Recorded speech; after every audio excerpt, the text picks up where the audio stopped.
Hello, everybody. My name is Ian Taylor, and you are listening to the Marvel Card Collectors Podcast, your weekly digest of hobby goodness.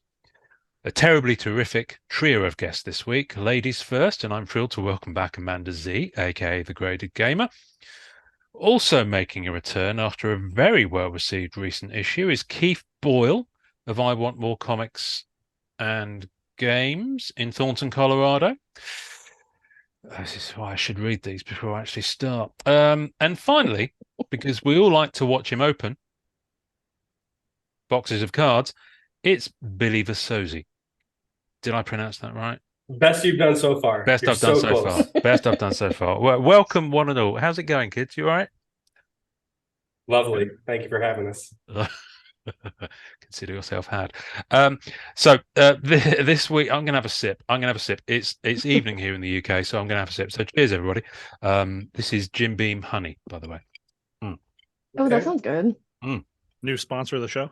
It's really good. You know what, Jim Beam Honey, if you want to send me 3 bottles of your beautiful, beautiful product for me to be drinking on every single podcast going forward, then I would be more than happy to oblige. The quality of the podcast would be slightly more variable than it already is, and that's saying something. So, but hey, we'd all have a good time. Um, so coming back, we haven't done one of these. Well, I haven't done one of these in the new era of things. Hobby questions. These are all really fun things to do. Billy's done one before with us. You I came on have. once. Yeah, you came on once and did them. And you were quite funny on that one because you were kind of like, Billy, you can say something as well. And you were like, oh, I'm quite happy to sit and watch you two talk. Well, now you can't watch you two talk. It's us four. So let me get into it. So basically what happened is I put a post up on the group, on the Instagram feed. I didn't do the Twitter because Twitter, and people sent in questions as they do. And sometimes they're really good. Sometimes they are incredibly good. And you're like, fuck, why didn't I think of that? And sometimes Tony Perner answers. So we've got that to look forward to. So I'm going to start I'm going to start with Ree Owens. Now, Ree Owens sent about 6 questions, so I'm probably going to flip between these, but here we go. Oh, God, which one do I do? What is the biggest challenge in the hobby of collecting these cards? That's a deep question to go for, first of all. And you're all looking slightly scared because it's like, who's going to go first? Who wants to tackle that first? I Go on, think the Billy. one who goes the deepest should go first. So I feel already attacked. Okay, cool. I think this is a timely question for you too, Keith. That's Yes. an interesting point. Yes. No, actually, I think Billy hits it the nail on the head by trying to deflect it to me. The challenge is figuring out what you call collecting. That's really the point there. If I've recently run into a lot of frustration in collecting, in trying to chase things, in trying to be awake at the correct hour with 1 hour's notice to get in on a set of cards that I've been turning around and purchasing forever and a day on ePack. But if you don't individually turn around and set your limits, if you don't turn around and set your focus, if you don't turn around and really try to develop what is your goal in collecting, you end up in a lot of problematic areas. I just came into the office today with a stack of a mail call here, and there was 2 cards that I had purchased that I've been trying to chase on this set that are now my second and third copies, and I don't want that. And it's again, I'm not paying attention well enough myself because I'm kind of scattered in the moment. And you can giggle at it, but ultimately the joy is hitting the part you want, right? Like that's the thing. And I sit here and think of this panel, and none of us are anywhere close to the same type of collector. Like we're all across the board there. So I think that the challenge is figuring out what the word collecting means to you. What does the word collecting mean to you, Billy? Oh man. So, I've previously stated when I first came back into the arena, 3 years ago now? I was a kid in a candy store, and I ate till I had a bellyache, and I was left with, my card operation had now taken up both of my guest rooms in my house. Wow. There was no organization, there was no plan. I was a dog chasing cars. I was putting sets together that I had no attachment to just because they were there. And so, I think to actually answer the question, and to follow up with what Keith says, it's not just going to come to you, what collecting means to you. There's trial and error, and there's, there, even with sketch cards, and you experience it too, and there's cards where, like, yep, I'll take it. And then, a couple months go by and you're like, I'm not in love with it. Like, I'm not, and not that you don't like it, you don't appreciate the art, you don't think it's a good depiction of the character, but you don't have that feeling where, like, I don't care what you offer me, I'm not selling it. And I feel like everybody's going to have ancillary pieces in their collection that don't meet that criteria, but those are the ones that really are the ones that define you. And I've said, like, after I purchased that High Evolutionary 101 from 2020 Masterpieces, I don't care what you offer me. Like, that's just, it's important to me. It's my collecting identity. And unless, tragedy befell me, I wouldn't even think about moving it. So I think the trial and the error, and being open to that changing of your mind and your feeling about something, whether it's a style, a set, an approach, or a particular card, you have to be open to liking something one day and then not liking it the next, and letting yourself evolve a little as you go. And like I said, that piggybacks on what Keith said, and then you'll get to a place where you become more and more comfortable about your direction, your collection, and you'll cultivate this much better impulse control when you see things pop up. Really? I haven't experienced that part yet. Like I said, much better. You have to contrast. Look at the contrast. Absolutely. You finished talking, haven't you? And I'm reading the other questions. Sorry. So Ree follows up with a good question to piggyback off the back of that. What's the greatest joy you take or get from where you've kind of found your niche in collecting? I'm gonna ask Amanda at this point because she hasn't said anything yet. You know what? I don't know if I have found my niche in collecting, honestly. I think I fall in between Keith and Billy, probably, collecting wise. Like, Keith, I see Keith as like super master set collector, and Billy's like he's like laser focused on High Evolutionary. So, like, I have Bullseye, but I also chase sets like Keith does. And yeah, like, I'm all over the place. I don't know. Joy is just finally finishing something, which is rare. Yeah, no, it is. What I find interesting about you, Amanda, is that you kind of exist. If you've got a Venn diagram of different types of cards in the hobby, as the hashtag goes, you kind of straddle all of them. You're not just Marvel, because for what you do with the graded gamer and all the cards that you grade and trade. Grade and trade. That should be a hashtag. Let's use that. You can have Okay, that that's a good one. Yeah, grade and trade. You mentioned the other day you've started a new Instagram feed for your hockey stuff. I've seen you do TCG stuff. All sorts of stuff I've never heard of. I'm starting to think my niche might be just 90s card sets. Like, right now back here, I'm getting ready to break for myself. I say break, like, I'm gonna open and grade.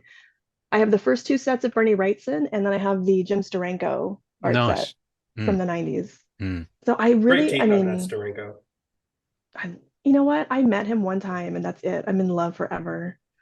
I really. have a terrible feeling maybe at some point he's going to become problematic. I don't know, but I love him. Love, love. Why does he Until keep? I can't anymore. Why does he keep hassling you and texting you and things like No, that? no, no, no, no, no, no, no, no, no, no. No, but he's very charming. But I'm Oh, okay. excited to get into those sets. Mm, I really like that 90s. There's a card set for everything period mm, of time. And that's kind of what I'm enjoying right now. yeah, So, I mean, it's still Marvel. I'm still in there. yeah. I have to say, one thing you really did get me into, which is behind me somewhere, is that DC Sandman set, Oh, that's beautiful. It's a which is beautiful set. which kind of ties into your catchphrase, which you'll have to say because I can't remember it and I won't do it justice. What do you say on the end of your on your Instagram? Uh, Oh, was it cards? oh my God. Follow me for Cards. cards you didn't know you needed. Exactly. Yeah. Yeah. And so that Sandman set is a perfect example. I was like, oh, I like the look of those. And they've got those endless ones with the gold bordering, Beautiful. which The are gallery beautiful. inserts are really pretty. And I think I've got four of those so far. There's a silver promo set to chase for those Yes, too. yes, no, I've heard about those. But in the UK, there's quite a few sellers who have binders with like at least the base set and some of the Mhm. chase and some of the so I managed to pick up one of those, but the other stuff just to play a long game with it. And that's the thing, I'm not in a rush for it. It's kind of a side quest Yeah. kind of thing. Um, I think that's why those are so fun for the mm, 90s, the older 90s things. For most of it, outside of what anything that's currently being pumped for Marvel, a lot of it's just you can pick it up when you feel like it. Like yeah, there's no rush on it. It's just there. yeah, exactly. Which is why I've got so many of my 90s sets that are kind of almost finished, but not quite, because I'm like, Hmm. what's the rush? Yeah. So um what's do you have a grail or a dream card that you're chasing? With a follow-up here of is it obtainable?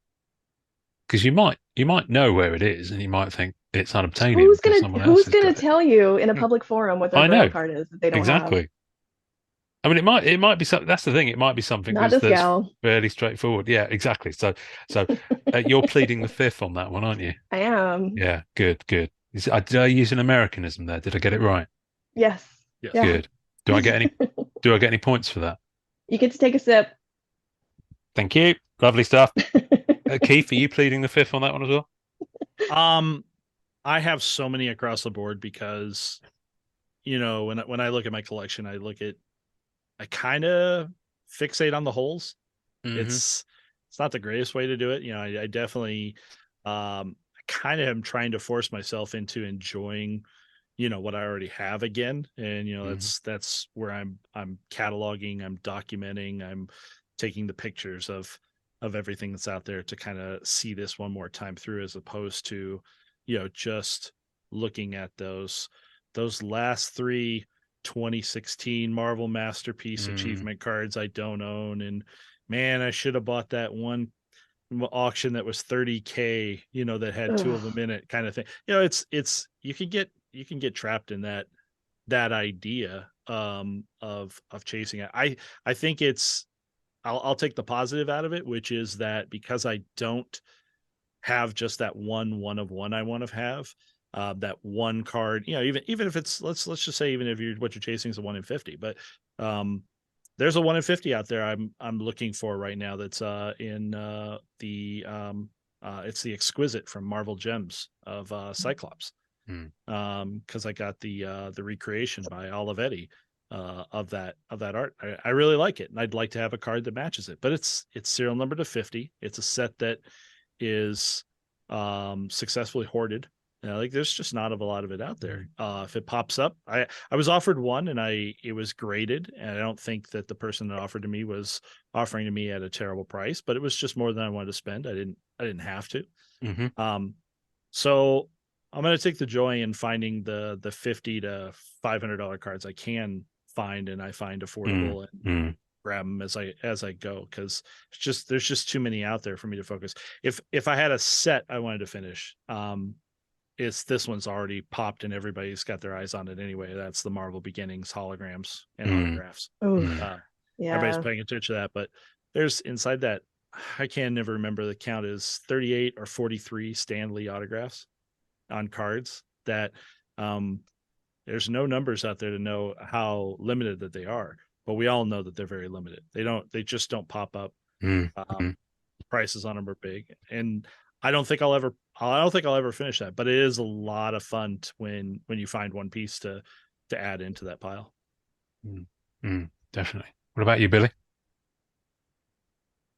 So I think the most, valuable to me, or to fit the Grail title, would be, there's a lot of sketches from the Rittenhouse days of High Evolutionary that, I've never even seen, that I know are in collections, because, we all know that there's collectors from like the Scoundrel days and that sketch card forum website, that like, that stuff's just not for sale. It's not for sale. It's not for trade. There's one guy in the Facebook group, who has lots of great sketches for a long time. And he actually posted some of the High Evolutionary ones. And I asked him, I was like, do you think these would ever become available? And he's like, no, sorry, and that's fine. I don't think, I respect, people, keeping things in their collection like that. But I just can't even imagine, for all the Rittenhouse sketches, because 90% of the sketches of High Evolutionary that were pack pulled were in the Rittenhouse days.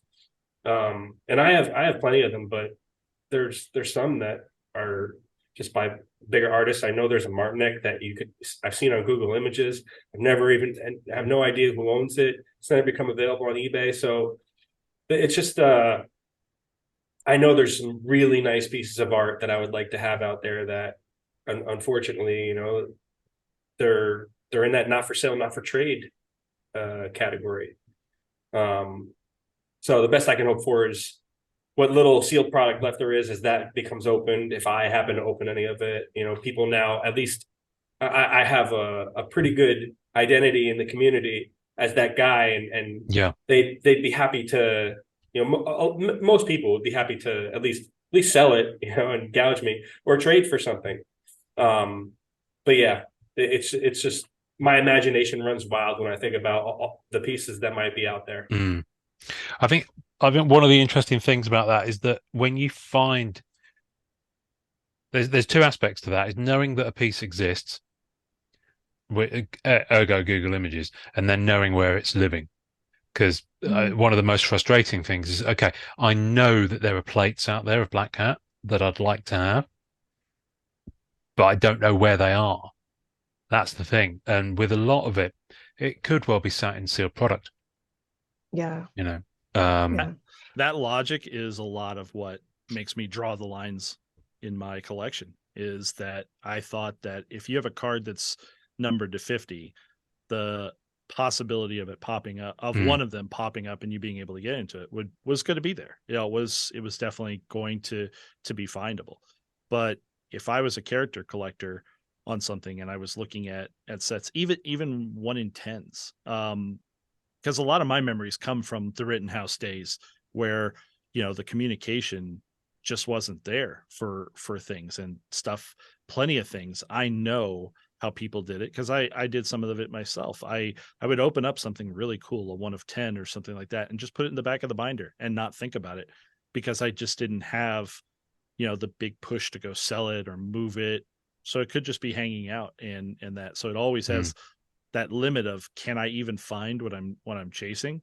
That's a big motivator as to what I stress for, what I consider, needing to go find tomorrow. What about you, Ian? I'd like just one Stanley Auto card. And I've kind of narrowed it down to a few that I'd kind of like. The Silver Age one probably being the most. Oh, okay. I don't feel the need to own more than one. And plus the fact that I'd like to eventually own the other autos from that set. So that'd be good. Weirdly, cat-wise, I'm not actually that fussed about any of the Wands of Wands, for example, from Masterpieces and such, because it's like I'm never going to be able to afford it, even if I do know where it is, Mhm. and even if it becomes Yeah. available, especially not, Yeah. since the last couple of years. So I'm kind of okay with that, the line being drawn there, and also because I've got some other unique pieces. So I've got the prelim from 2020 Masterpieces, and I've got a Just Go prelim from 2016. So I kind of feel like I've got some unique pieces that just kind of tick that box for me. Yeah. I guess Makes sense. I guess my big thing is plates, printing plates. I love plates. I Oh love my them. God. I just I love have I have such a problem with plates. You guys don't really want to run in here and hype up all the plates, do you? I mean, like that seems like Hey, I know. we're counter not to your we're not collecting. live. We're not live. We're not live. This could be Okay. we could Cutting room floor. Fair, cutting room fair. floor. I might find some very funny noises to put over the words that we just used. Yeah, Um, the P word, the the like dogs barking anytime anybody says the plate word. yeah. Okay, Yeah. you've just made my job harder, Billy. Thank you for that. I'm chasing Okay. two. I'm Plate, chasing plate, plate, plate, plate, two plate. high evolutionary plates very seriously. Are you? Hmm. Interesting. Interesting. Okay. Play nicely now, children. We're going to move. Did you say plate nicely? That too. That too. Um, It's gonna sound like the kennel in here. it's the cat's already out of the bag on that one, I think.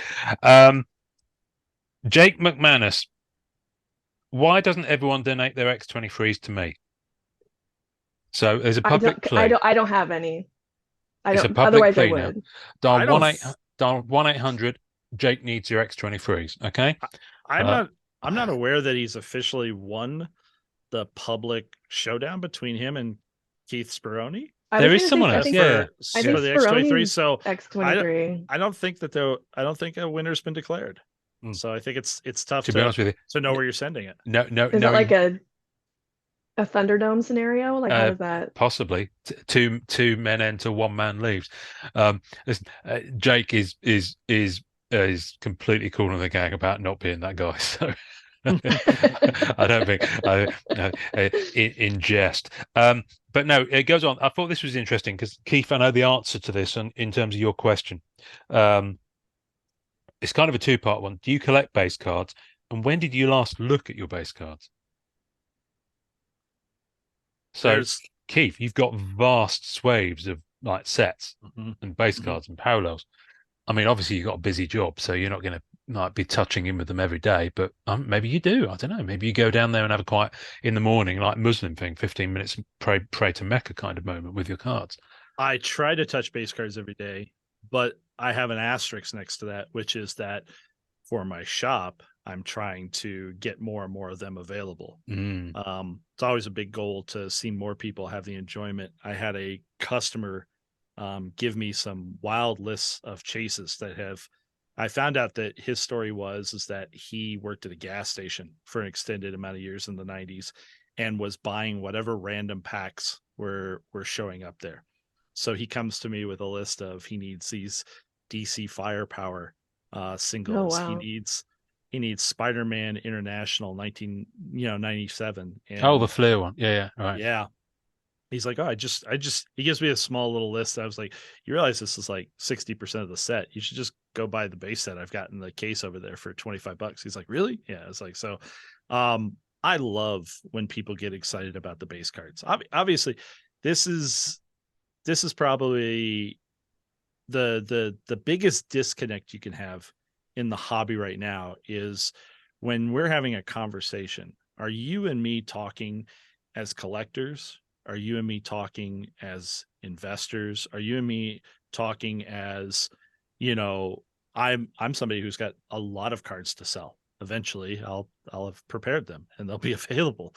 But I have a different conversation if you and I are talking about the appreciation of the sets, and I have a different conversation if you'd like to talk about the value of XYZ card I have that you'd like to get a hold of. And I think that all the conversations are appropriate. I don't think there's a problem with any of it, but we too often get, mixed up and maybe not knowing where we are. It's real easy with your friends, like I would consider myself on good terms with everybody here. And when we're going to have conversation, we're not really talking about, the long-term stock market of the Marvel card industry and where, we think this card is going to spike and this card's going to crash and things like this. Now we're talking about the fun of it. It's funny. I'll spend more time talking to Amanda about obscure things that no one ever in their right mind should ever be buying. And yet the two of us are deeply involved in it. I love it. Like Marvel Annual is we've said this before. You've said it before, Ian. It's such an underappreciated set because it has that nostalgia of the 90s.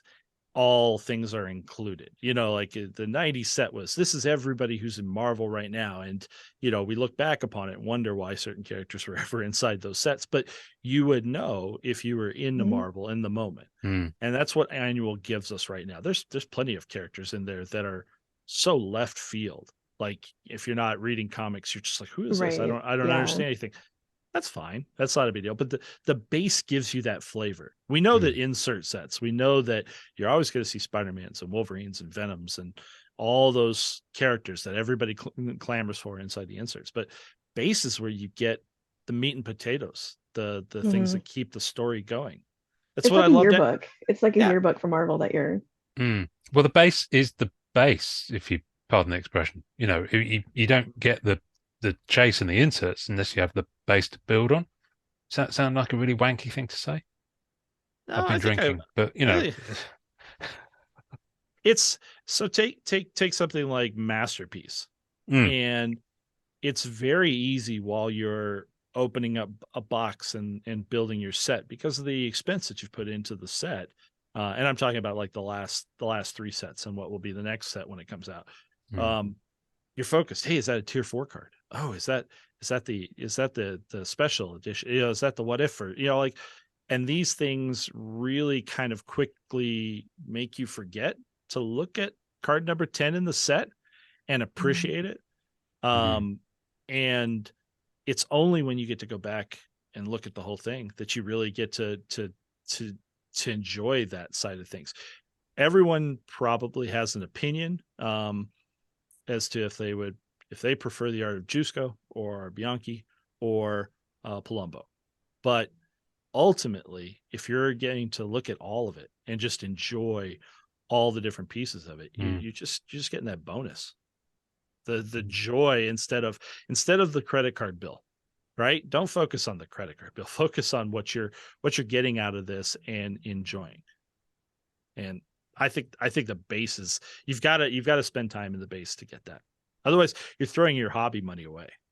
You're just purely trying to play the investment game. And more often than not, especially with the way things have changed over the years on that, you can end up frustrated when you're focused on dollars and cents. What do you I see this phrase. I never heard this phrase before until I saw it on EPAC, on the EPAC forum. Cardboard junk. And it's just, I get where it comes from, because a lot of those guys on EPAC who can buy case after case after case and open it up, and they're doing the achievement or the chase or whatever. They're one of them's searching here, for the right? regular. Yeah, I know, but that's that. But no, but that's the potentially former one of those. No, we're not feeding into that. We're ignoring that. That's not. I'm in rehab right now. Okay. All right. Yeah. Well, if you don't want to talk about it, we won't talk about it. No. Rehab is for quitters, Keith. I know. It sounds great. But no, how you obviously you're aware of that phrase. What does that phrase mean to you? Where do you see that? This wasn't in the questions, but it's connected. When I read that question, I was like, is that's kind of one end of the spectrum, regarding base cards is cardboard junk. Well, it's like calling it junk wax, right? It's the same thing. Yeah. Like there's people who would consider this junk wax back here, but I love it. Is it tied very specifically to the idea that any of those cards that are physical, because obviously some of the base is just combinable, but any of the cards that are physical, still take 25 cents to get them into your hands? Does that play into Potentially, the math? yeah, And potentially. a lot of those cards, like I might have a couple of Marvel Ages cards sitting on ePack right now, maybe 250 sets of, totally toys. But the the point being is like there's not a lot of value. If you want to go over and jump over to Comp and see the numbers there, you're getting 27 cents a card, Yes. but yet 27 cents is really 2 cents. Yes. Because 25 of it, Upper Deck gets the VIG. Like they're gonna get their number. So it's when the numbers have been devalued so heavily like that, I can see where the terminology comes from. It's very easy. I also know that there's a lot of people that collect on ePack, leave it on ePack, and absolutely consider that their collection. And I have no knock against it. I don't want that sound like it's a negative, because again, a 100 card set cost you $25 to bring home, but yet it's sitting in storage, in a place that we all find secure and don't have a problem with it. And you're never going to you don't have to worry about that. And you can save $25, but on the set. I don't think you don't get the joy of flipping it, right? Like we all love putting it in pages, right, Amanda? Don't out me on that. It's too fresh. Trigger words there and all this, but no, but I get the mentality. I think the mentality is fed by the people who are looking for value, and that's not necessarily the same as collecting. Again, different conversations. It's just not. Have more fun, spend more time talking about the collecting and what you love and why Black Cat's your character, or High Evolutionary. It would be so fun in Billy's Chase. It would be so much fun for me to find a comic cut. Me and Billy have talked about this many times, that there are only a few issues that he was even in that even have a possibility of a High Evolutionary showing up. Yeah. But to find one that he's actually on a cut, like that would be an amazing card to find. And that's another feedback to Joy. Finding somebody else's card that they love. That happened. I mean, Billy sent me a very expensive card to finish off a set of mine that really brought me a lot of joy, because again, it was that feeling between people that, like you can kind of care about what the other people are chasing, with your friends. Yeah. Also, I had seen him be his own worst enemy before, and go back and forth on whether or not to buy something at a given price, only to buy it 4 months later at double the price. I had lost. And we can tell everybody, because I think we posted up in the group, right? But I mean, like, I'm talking about the Wolverine Tier 4 from 2020. That was the one where I was like, I can't see that happen to this guy again. I did spend a little bit more than what I could have a little bit earlier. I was, trying to play, you're playing what's the fastest lane on the freeway, right? Trying to chase and all this. Yeah, I've definitely, it's funny, for as much as we've alluded to here and all this, and where I want to take a massive step back from collecting right now.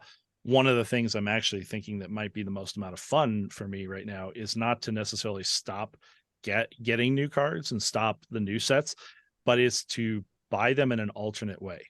Instead of spending thousands upon tens of thousands on a new break on, when it drops on ePack, why not pick up the odds and ends as people are casting off the cards, the garbage cards they don't want. I'll buy them now, that kind of thing to chase and see if I have fun putting a set together in that direction. And I've done that. As well. Interestingly, there's someone in the hobby across multiple groups. I won't name him because I don't know if he'd appreciate it, but he uses the term a hashtag collect singles now. So he's very much stopped buying from primary, and is buying them off eBay, of people selling them in groups, and doing it that way. And he's getting an awful lot of enjoyment from that. And he's finding it much more fulfilling, and I think he's spending a lot less as well. I thought that at some point in time, when we're talking about the state of the hobby right now, and things like this, I thought that this idea would get close. We'd get close to it, or we'd have a question just straight on the nose about it. But there's going to be a massive evolution this year in how people, collect. And some of it is, again, you can't chase the high dollar boxes anymore. You're reshaping your collection. But we went through 2 years there where supply was so minimal. There wasn't enough out there to feed the masses that wanted it. And yet this year we've already seen more sets launched than were for almost the past 3 years. Yeah. It just in purely numbers. And we've already got coming up, Eternals is this month. Avengers versus X-Men is right on the heels of that. Loki is on the heels of that. Allure is on the heels of that. What If, I know Loki's going to be good. Beginnings, Anime 2, and Premiere all have tentative dates right now. And Allure. And these, we're not even talking about other sets that we know about right now. But when so much hits the market at the same time, and Upper Deck also knows that more people were wanting to buy, so there's more product out there. The blasters are a great opportunity to get cards in your hand. And that's changing the dynamic of what people are buying. Yeah. So this evolution is going to be really interesting to watch, and you're really going to have to, be on top of it and be in communication with everybody and kind of see what's going on to watch this. Well, this kind of ties in quite nicely with a Tony Perner question. Tony sent a number of questions. Strange. Yeah, listen.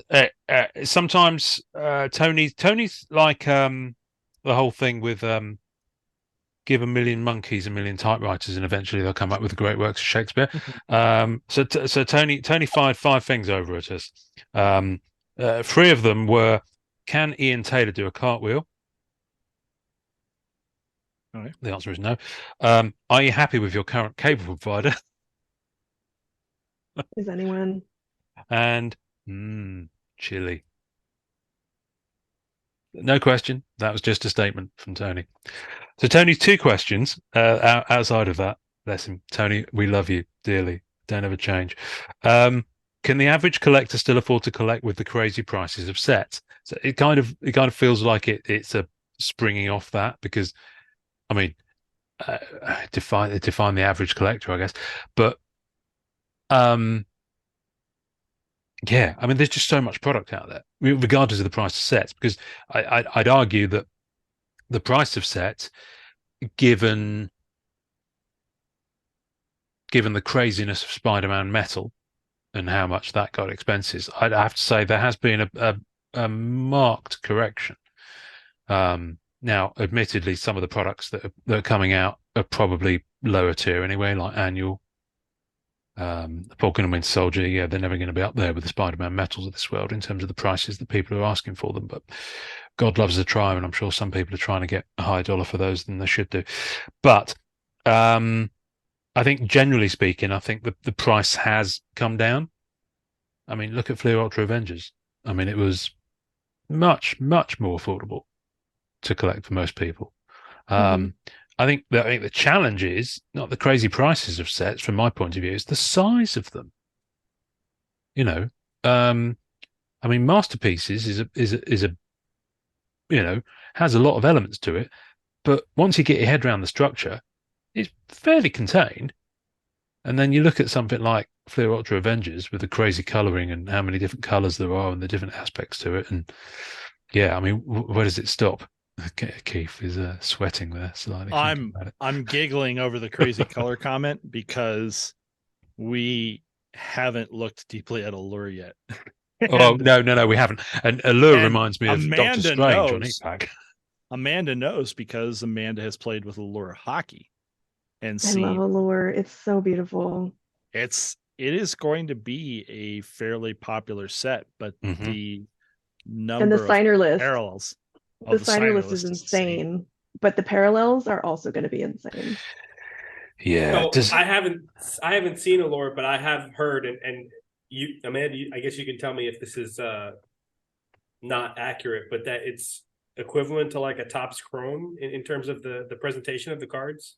It's Chrome. I don't have any of the really Pretty parallel. Yeah, I don't have any. They're going to show up nice on camera, but the rainbow, it's a literal rainbow across Hmm. the I player. wanted It's really pretty. I wanted to be the knowledgeable one here and be prepared for this. So I have my distributor pages up. Your 100 card base set in Allure. You're going to have your base, no problem. Parallels include black rainbow, red prism, magenta, orange slice die cut, and steel parallels. So here's an orange slice die cut from hockey. Is that 5? That's 5. Okay. Now, would And you then, like to know how many more are numbered parallels? Okay, Green, so those aren't numbered. Okay, so 5. Okay, so we've got 6. yeah, those aren't numbered. green quartz, white diamond. Green quartz is 99, white diamond's 50, blue line is 35, purple rainbow is 10, golden treasures 1 of 1. 10. So we're back to kind of the metal So era of Tony's great question. Yeah, is it possible to collect? Who's chasing all of that? Me, Here, you. actually, so the great part for me is Allure's an MCU set, so I get to sit on the sidelines.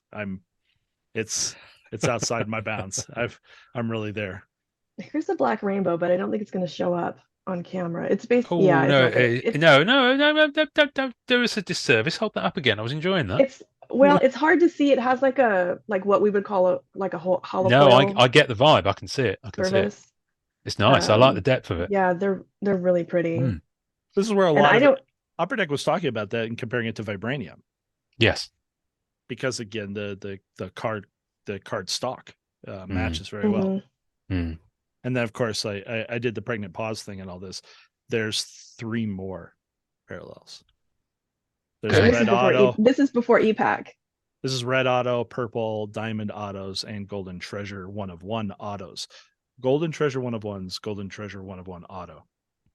We're officially hands free off the cliff. It's Like bizarro world right now, isn't it? Yes. Um, But what if you said collecting for you is just going to be a base set? Hmm. You just wanted the 100 plus 50 SPs that I didn't mention. And that was what you wanted to chase. Like you could stop there. You could have a Yeah. set. You brought a masterpiece. People turn around and decide that, when they're going to chase that tier 4, they're going to get it in purple. Yeah. Because the purple That's what I do. 199s. Yeah. And you have a set. So now you have a set. You have every art that was in the base set. You have all 90 of them sitting there, no problem at all. And do you think your set is incomplete because you didn't get No. the most high end? So and that's the thing. It's the whole, it's what I Yeah. always say. It's the whole choose your own adventure aspect of it. Now, and I think that's the way you have to go about it. It's like I don't have the room. I mean, this is a small room, and I've filled it already, as you can tell. But I, much as I loved WandaVision, I've no desire to own the base set or the parallels of the base set because I simply don't have room to store them all. Mm. Have I chosen maybe 3 cards to Rainbow and get all the different parallels that with images on that I really like that sum up the series? Yes, I have. Keith, Amanda, and Billy. And I've done the same for Falcon and Winter Soldier, and I've done the same for Shang-Chi, I think. So there are elements of each of the sets that I kind of quite like the design on. So it's kind of like having a little like tapas. Just a little bit here, a little bit there, a little bit which kind of works for me. And a lot of that is, I guess, to a certain extent, it's peripheral to the main stuff I collect. But it gives me that joy of collecting something at a relatively affordable price. Now, obviously, with something like Lure, if you're going to do that, it probably cost a lot more money. But on those other MCU sets, it's so far it's shits and gigs. well, an allure should end up being something between $120 to $150 box. Yeah, which is going to be a little bit better. That's also 8 packs to a box. Okay. 9 cards to a pack. Oh wow, So okay. you're still going to get quite a bit in there. Obviously, Mhm. there's a lot to it, and there's way more when you start talking about all the different pieces. I don't want to hype on that set alone, because actually I think that one of the most exciting sets coming up is going to be What If. I think that that's a fun one where we all get, it's the MCU, but because it's not photos, I think it, appeals to a couple more people, like it's going to feel more like comic art. Mhm. It's going to have that. That's a big piece about, again, people's feel into this. There's choices to be made. I think that I don't think there's anybody left, no matter who you are at whatever scale, that can get it all anymore. Tony's question is very valid about that point in time. Yeah. There are breaks on there's a handbrake on everybody's collection, because go back to 1994, the most produced year of Marvel in the 90s, right? And you have a Masterpiece set, and you have a Universe set, and you had a Spider-Man set and a X-Men set. Flair annual. Yep. Flair annual, sorry. Yep. And that's a lot. That's a lot of sets. And the total individual cards, if you want to chase every card and every parallel and everything that was in it, which I don't think I think only the 94 Masterpiece had the gold signature parallels between all those sets. And then the 3 sets of hollows, but yeah. Yeah. You'd still be at less total cards than Allure has, all of its parallels, before you even get to one-of-ones. The world's changed. It's a different mechanic. Yeah. And you're definitely going to have to pay attention and figure out your own boundaries. Tony kind of goes to, sorry, carry on. Sorry, no, that being said, like, there are opportunities, and it all depends on where, the limits you set for yourself. Like Heath said, the retail blasters, for someone looking for a base set, for someone looking for a fun rip that's not going to break the bank, like, don't discount that. But, the orange Fleer Ultra Avengers gave us a retail exclusive numbered parallel. Like that was huge. That was a huge, improvement over the thought behind Spider-Man metal retail blasters, which gave us a yellow, which was very much akin to the gold. It was hard to distinguish, with a little exception. But a numbered parallel that was exclusive. So that made it more attractive to rip. It also gave us the Ultra Stars, which was, the silver rainbow foil version of that was exclusive to retail. The blues and annual are stunning. Yeah, those are really pretty. So it's not just right. So it's double-sided now. It's not just, here's a less expensive way for you to experience it. There's also something exclusives, an incentive, something that makes it more attractive. And then in a completely different direction, myself with Fleer Ultra Avengers, I did not break any of it to chase the cards that I was looking for. With the exception of the one-on-ones, which haven't appeared, I have all the cards I'm looking for. I did that because there's an eBay seller who was doing character spots for case breaks. And I'm not saying that's something for everybody, because maybe it's not going to be as affordable an option as, for you, Ian, as for, someone that's collecting High Evolutionary, but it's still not a bad idea, and it's something worth exploring. And the main thing is, the main concept is to be open to different avenues. Yeah. To procure your collection, because I bought into a case break where I got all the High Evolutionary cards in that case break for $14. And I got the auto in that. The auto out of 63. Such a great hit. And that's because I was open to whatever, and I wasn't dead set on the only way I'm going to get these cards is if I see them specifically listed, or if I buy product and open it for myself. So you've got to use your imagination. You've got to use the community, because everybody, look, sellers, and I sell and whatnot, Keith and Amanda sell and whatnot. And I, communicate with plenty of other people who sell and whatnot. We feel the responsibility of being creative to make it more appealing. Right. And so that there's better chance of you getting what you want. because that's going to, if I can present a product, a purchase opportunity in a way that you have a good percent chance of getting what you want, and you're not going to be left with riffraff or cardboard junk, as it was referred to, like, you're going to be more inclined to come back. So we feel that motivation and that need in the market space. And so, I'm not the only one. Like, so my point is that there's going to be more people like that who are working hard to make sure they can offer you what you're looking for. So the opportunities are out there. You just have to be open to them. You have to, not to cross streams, but like, in the Snyder Cut, when Dark, we'll use the old ways, like, we can't use the old ways anymore. Like Keith said, we're already, look at the calendar year and look at the most produced year of the 90s, and we've already got more sets put out than that. Can't use the old ways anymore. You have to be creative, innovative, think. Emery Kriegsman, which is a great name, by the way. This is a long one, so settle in, have a drink. What is everyone's opinions on the last two sets of Fura and Annual being pretty readily available via retail, Target, etc.? Personally, I've enjoyed the ability to purchase either online or find them in the stores at retail cost. I like how they still made their retail blasters special with their own exclusive parallels, just what we were saying. It's actually got me back into set collecting, as the last few years I was only going for PC cards. I'm hoping this trend continues. Oh, excuse me, sorry. Without the insanity of the inflated craze with Spider-Man Metal Universe.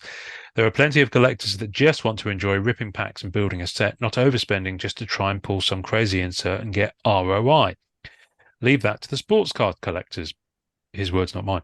And make sure there's enough product out there that deters the flippers from buying out all the inventory and reselling it for twice the retail. Well done, Upper Deck, in these last two releases. That was the way to go. What say you, kids? There's enthusiastic nodding going on from Keith. Absolutely enthusiastic. You're talking to an Upper Deck Diamond dealer, which would love people to come in and buy boxes from me, and I couldn't have been happier about the blaster product when it was out there, even before. And this is something that's now changed. They're now offering it out to stores like me. As long as you're an Upper Deck Diamond dealer, you can buy.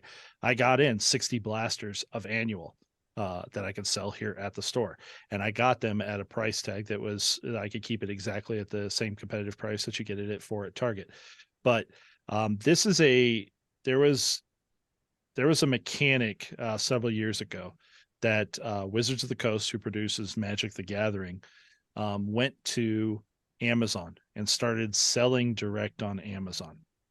And you should have seen the pitchforks that were raised by retailers about how they're stealing our pennies and coming and coming for us, and this is just the end of everything that's going to be. The conversation with Wizards retailer support was, there are people who can't get to your store. There are people who don't have a card store. They don't have a game place. They don't have that. We're trying to reach everyone. We're trying to be out there to sell the product to everyone. And the blasters are such a fantastic product for that, because you keep the price point so much lower. Mm-hmm. If you look at the Marvel Annual at $20, you're getting, I want to say it's 5 packs. I don't think it was 6. It might've been 6. Everyone has a blue parallel. Everyone also has another insert card into it, whether it's just the sketchboard, what do they call that? The canvas. Spot. Oh, I would say the canvas variant, the silver, the number 1 spot. No numbered cards in the blaster at all. That's something specific for hobby. So you want the numbered, you go chase that inside that. But they create a product that you get a decent stack of cards for $20. The value's there. It's great. It's fantastic. We all have to have our original memory of our first pack. Like, what hooked you in the beginning? What was that first one from the tobacco company that got you going?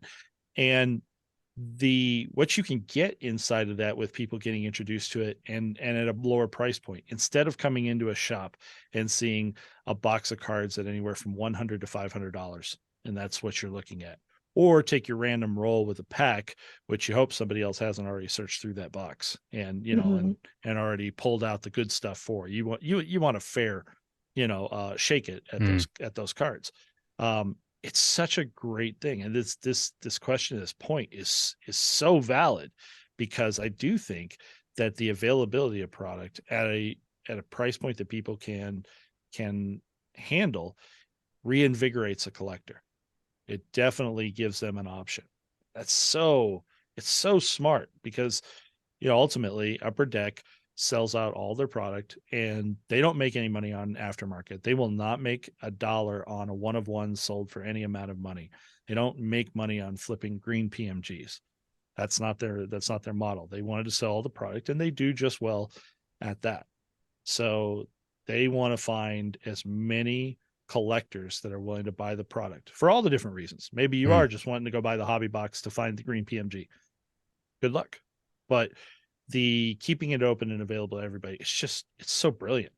And the fact that they're going to expand it, we have opportunity here to buy. They've even redone the sales channel now, and I can actually buy Fleer Ultra Avengers blasters now. Wow. Okay. For the store. So someone else asked, because you kind of touched on this, it kind of brings it into the affordability stuff. Carl Varney, fellow Brit, asked loads of questions actually, but the one I'm going to is: should there be a collector, in quotation marks, set to future Marvel Masterpieces where all of the cards in the set can be bought in a collector's tin on thinner stock? Or should it remain as a premium set where only a few high-end collectors can own all the Tier 4 cards to complete a set? I'd be all over that. Yeah. I've thought of this a few times, actually. I would absolutely love it if they went back and released just a retail, no tiers, thin stock version of any of the previous Masterpieces sets. 1997 Fleer Ultra Spider-Man. I wouldn't see that as devaluing the 2016 I've already got. Personally, I'm sure some people would, but Keith, haven't they done that for Star Wars? Haven't they done like a box set of a full set and it just has like a separate stamp on it, like top something? Possibly. You get the whole set. Yeah, possibly. They're doing so much stuff. Like that. They're doing so much stuff, especially their online releases and things like that. I can't keep up with it, but no, I like the idea of that, and I know that I would love it just because I'm in the minority, I think, on the thick cardstock. I don't care for it. Well, we had this conversation, didn't we? Because of you with your grading hat on, which is probably your main hat. Would it be fair to say? Yeah, I think so. Yeah. That thicker cardstock. It flips sometimes. Yeah. Well, Billy's wearing the hat today. Much like my halo. You've got. We had this conversation when you were on last time on episode whatever it was. You've got 8 corners. Yeah. On the thicker cardstock, to all intents and purposes. And all the pain that brings. So yeah, no, I one thing I really liked, and we know it's possible, that non-sport update promo for Masterpieces 2020 with Wolverine on. Thin cardstock, nice picture of Dave Palumbo on the back.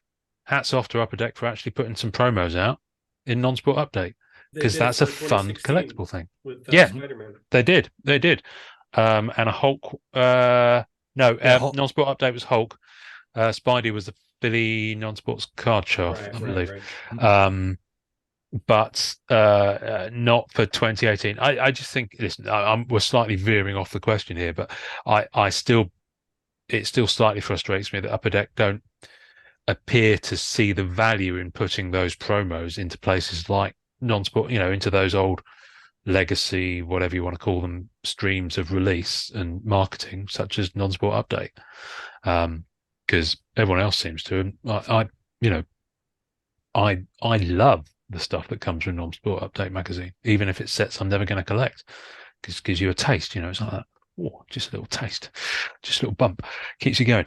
Anyway, moving on. Carl also asked, how do weekly releases, unbound in brackets, fit into the collecting experience? It's certainly an experience, isn't it? Is this something that people enjoy, or has it become too much of a grind, negative experience? Too soon, Carl. Too soon. Yeah. Too soon. Well, listen, I think Carl, I think everyone's experiencing different aspects of this, apart from maybe me, because I'm comfortably sitting on the sidelines. I just see all the bombs that go off backstage on the admin of things like MCCW when shit goes south. Go Spider.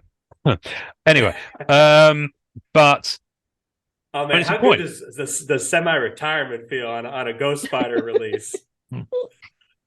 I just feel bad. To be honest with you, I just feel bad for the guys who have to deal with it, because it's just some of the stuff that Nobody comes felt up. bad for you. Don't. Well, well, and that's not something I can control. That's their lookout. But it's I can see the frustrations, but I'm just glad I stepped off, because Marvel Weekly kind of trained me on this one.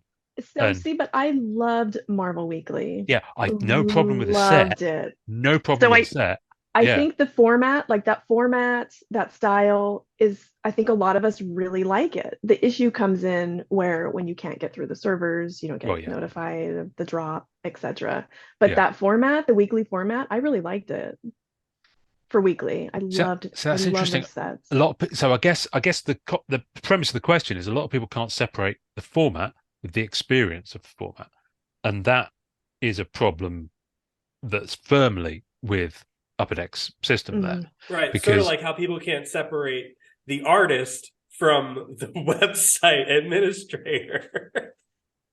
Fred and Feels Ian, so bless bad. him, bless him. Oh, those poor guys Oh, getting blasted. oh, but Tops can do it with their living sets Yeah, quite happily, and various yeah. other weekly releases like the Mandalorian chapter stuff. I mean, I'm not up to date with what Tops are doing with that stuff now, but But Upper But Decks, those you, oh, go ahead, Keith. I was just say Upper Decks got both sides, and neither one is delivering correctly. So Unbound, a known print run, we've got so many packs to be sold. Everybody has to get on, and you're sold out in 6 to 12 minutes. You've got the weekly, say, Guardians one that's going on right now, which is an unlimited print run. It's not turned around and situated. There is a ratio. What is it, like 1 in 12 packs for SP, 1 in whatever the numbers are. yeah. I don't follow it that well, but you've got an SP and an SP card to chase each week too inside that. So you've got it. It seems like these two polar sides need something in the middle, and you need to find something creative. We sat there. There were several of us who were chasing all the achievements at the end of Unbound 1. We were sitting there talking about it, and we're like, all right, how do you fix this for Unbound 2? That there's too much popularity for this, that 1,000 cards is not enough. You just absolutely know. And doubling the print run helped, but throwing the sketch in, I think, kept the demand too high. The heat's still under that pan, isn't it? Yeah. So like my wild off the wall is that you could buy packs for 48 hours. It's an unlimited print run. What happens is you could buy packs, but you can't open packs for 48 hours because we don't know how many packs are going to be out there. They're going to turn around and have a base card unnumbered inside of it to fill the difference. And then there is the thick stock serial number to 999. There is the canvas serial number to this. Like it's just there's an unlimited version, and then you don't even know how many inserts there really are until the 48-hour period is done. And then that now that there was 5,000 packs purchased, so now that's 1 in 5 will get one of those base kinds of cards. It's a very unique way of doing it, and I don't even know if it works, because I think many people want to know their gambling odds before they put their money on the table. But there definitely still is demand to move the number of Unbound cards up than what they're offering right now. And we had the question earlier about, is it possible to collect? I thought Unbound was actually a good example of where you could collect a full set. You can Yeah. collect all 52 cards. It's just such a bad experience in purchasing the card every week It really that is. It that shouldn't it be stressful, and it is. and you get too many people that understand how computers work and know how to jump around in it. And everybody claims bots and all this. It's not really that, but you just know how their system is set up and where to like jump in and do this and do this and do this and be able to get plenty of packs when you want to buy the Mm, packs. And that's mm. not fair to everybody. They need a better queue system. Like if they had, there's plenty of stuff out there. Funko Pops have NFTs, and the demand for how much that they want to sell in those NFTs way exceeds what they produce. But they use queuing software where you join Yeah. into the queue. Yeah. You're everybody who's logged in 1 minute two at that time when it goes live, everybody gets a random number and you're shuffled in place. First person there is not necessarily the first person to buy. And then you complete your transaction, it goes to the next people. They let in 100 people at a time for Yeah. the purchase of 1 pack, 2 packs, 5 packs, whatever their rules are. Upper Yeah. Deck could invest in this infrastructure and get better with it.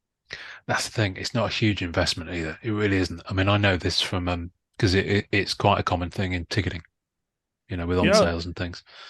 the worst part is that for all the frustration, for all the people who are upset and irritated about it, they will continue to sell out. So Yeah. you're Yeah. left in a business position where you don't have to actually fix the customer service problem Yeah. because you haven't pissed off enough people to not sell out. Yeah. Yeah. Next year there will be a digital and a combinable. That's going to be their solution. Is to just add more cards.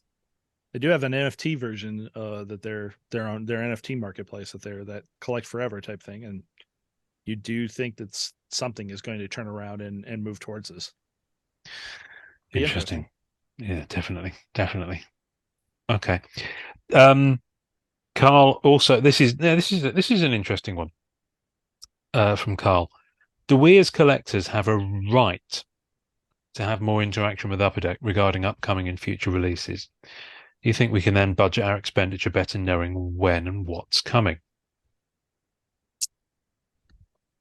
What's the No, word? that's No. not the way. That's not look. I'm the least familiar of the four of us with any sort of business sense and the way the world economy works. But like that is not the way commerce works. You do not get a heads up from the farmer when the price of eggs is going to change. And like you don't get to meet the chickens.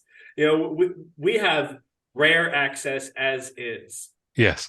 And it's it's a little it's a little greedy to want more than we already have and but no, that's just not the way it works. It's never going to happen. That they're going to do things the way they're going to do it for their own reasons. We can make up whatever reason we want and all be wrong about why they do things the way they do. Yeah. It could be by design, it could be by circumstance, but if we want to play, we just got to take it. I mean, it could be a pain point they're just blissfully unaware of for whatever reason, because they're just not listening to the right radio station, whatever the metaphor's supposed to be. But they are a private company at the end of the day. I mean, they have a well-loved brand as an IP to play with, but they are a private company. So, I mean, they've not been on this for a year or so. Hoping that's going to be changing. I've spoken to them, but partly because I don't think they've had an awful lot to say because they haven't had a lot coming down the pipe. The floodgates have now opened, so they've got plenty to talk about. But I think some of us are trying to pull them in a little bit more when we can. Yes. I think actually, Amanda, you do a great job with engaging the Upper Deck reps that you have access to and bringing out information that we've seen through your channel. I think that's really strong in that area because I do think that from everything I've ever met, I've met Upper Deck people on the retailer side at an event called Gamma, which is the game trade event. Everybody I've ever met that's involved with them is actually pretty personable, and Yes. is Yeah. they don't, there's some information they can't tell you. That's the nature of the I beast. get that a lot. There's a marketing schedule that they're trying to meet, and they can't give away the secrets and blow up what's going to be the path. But when you do get to talk to them, they're there to be personal, to be fun with, and all this, and engage. And I think that the right people, like again, Ian, you've had him on the podcast. Amanda, you've had him on your channels there, and all this. Like, to turn around and see that is a lot of fun to get a little bit of a piece of something, There are just, like you mentioned, there's just, unfortunately, there's just things they can't tell us. We Yes. can't, and people get really frustrated at that. And so I can see at the same time where maybe not everybody wants to make themselves available to that. There's some level that they don't know, because Right. especially with what happened with the production stoppage, through COVID, and where we're at today as to what's picked up. It's the idea that none of us really actually realize all the moving pieces that have to be there. Design and the team putting together the set, that's one thing, and getting it there. But then you got to have your print house who's going to turn around and do this. And sometimes you need multiple print house, because the metal cards are going to be done somewhere else. Yeah. And then you actually almost guaranteed, because I know this was a problem. Again, I'm going to reference back to things I know in Magic. There was delays in Magic, not because the cards couldn't be printed, but because the packaging couldn't be printed. And that's a totally different area there. The box may be a different place than even the wrapper.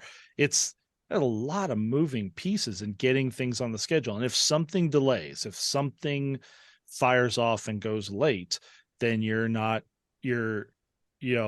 have to make decisions at that point in time. There's tremendous speculation out there, because no one's seen in Flair Ultra Avengers the Simone Bianchi autographed Venom, right? And nobody has confirmed that those came back late and didn't make packs. But we all kind of put two and two together, kind of feel like that's the case, and that potentially that's still a problem today, and they're trying to get them inserted into the EPAC run, and that's why EPAC hasn't happened fast enough. Potentially it's just about scanning that many cards and getting it available inside EPAC. So many moving pieces that it's really tough to know. What I see in the way of the dates that are being offered out there for a new product as a retailer, when they make an announcement that a new product is available to order, they give you obviously an estimated date. A long time it's been sitting there and going Q2 2023, September of 2023, things like this. Most of the new stuff has had new dates, and most of the dates here that were assigned to new product announced this year have been correct.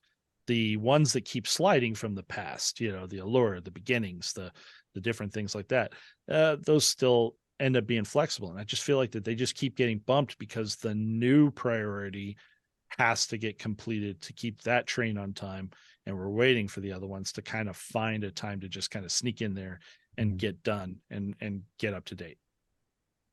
Look, and let's not forget the collectible climate, and Fanatics making all these waves with their acquisitions, and anything proprietary and even slightly confidential is going to be even more heavily guarded, because there's a there's a sense of somebody else is out there looking to gobble up properties and IPs and contracts, and we want to be that much more secure with how we handle information releases regarding our own, how we do things, because we want to continue to be a competitor in this market. And so us, the collectors, that's definitely a part of why we feel the sting of feeling like we're left out without enough information. Yeah. We're always gonna, we'll all keep trying though. Like, I recently set up at the Toronto Expo, and there were folks from Upper Deck there, and even so we went to dinner, had a couple drinks. Still, I'm gonna hit them with, my thing is I like to try to get print run numbers. Like, this is what I'm hung up on. Like, what's the print run for this? What's it? Nope. Even multiple drinks in, I don't know what kind of training they go through. Can't tell you. Won't tell you. It's trying. it's military Amanda, grade. now it's never going to happen. Now it's never going to happen that you put it out there. Well, they know what you're after now. You might have been one drink away last time. And now they're going to be extra on their guard. I know, but some of us are always out there trying. Keep going. Do it for the team. I'm not saying truth serum is needed, but Jake McManus actually came up with several questions that kind of feed into that. So I'm gonna do these one at a time because they feed into something else, which then feeds into someone else's question. So believe it or not, I'm structuring things. Would it be better for Upper Deck to do tons of affordable and still cool annual sets? Which, by the way, he says, how good of a job did UD do on annual this year? Amazing, I personally think. Quite a few people have said that, actually. Would it be better for UD to do tons of affordable and still cool annual sets and then have less premium sets, or simply have a clear divide? I mean, I think the divide's kind there to a degree. Divide. Yeah, already, I mean, it's I there, think. it's visible. I mean, partly down to the price and whether it's original art or not original art, or etc. Is his question based upon the fact that the initial conversation, the initial price point of Spider-Man Metal was not going to get to the price point that it did in the market? And it feels like that's the case, because we had talked about previously being that, the entry level products of annual and things like this. And then the tier up from that was the metal sets and flare and things like that. And then the tier up from that was your Fleer Ultras, and then the masterpieces and premieres are even above. And that the line got so destroyed because Spider-Man hit that perfect, storm of consumer need and silly expenditures, which I definitely fed into that myself. And turned around and became where that set was originally priced from wholesale to be in your stores at about $100 bucks. I think there were some people that originally got in the first buys at about $100 bucks, 120 maybe. And for that to skyrocket to 600, 480 on EPAC, I think that was seems wild. I'm trying to read the in between line on what he's asking inside the question, and it seems like that feels reasonable as to kind of a finger point. Yeah, I mean, it's if I read you the next parts of it, it kind of, I think, is kind of a thought ladder, if you like. Okay. So the next part of it, would we like a deadline of a set every 3 months like Pokemon do? Then he goes on to ask, would we want to see 20 sets a year like some sports? We're almost going to hit that this year, actually, aren't we? let's face it. Your number and pace this year is 15. See, Keith bringing the knowledge. I know, Yeah. isn't he like such a nerd? All I do is numbers. I love numbers. I love doing it. You mentioned print runs. I love working that kind of stuff backwards. I think it's the most fascinating pieces of this whole thing is to kind of know the details out there. So Ian, you need to have Keith and JD on and just have a print run extravaganza. Well, can we have Matt Parks on as well? Because Matt, when he does his spreadsheets, his spreadsheets are very solid. Yeah. The day before Fleer Ultra Blasters came out, Keith messaged me. He's like, "It's 84,000 boxes." I'm like, "What?" It's like Fleer Ultra Blenders retail. He's like, "It's 84,000 boxes." I figured it out.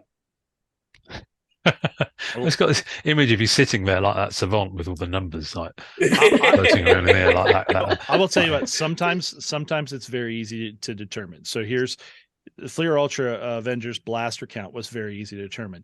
Every blaster contains an orange serial numbered card. Every orange serial numbered card is serial numbered to 549. Take however many that there were inside the base set, the Silver Age, all the inserts, multiply that by 549.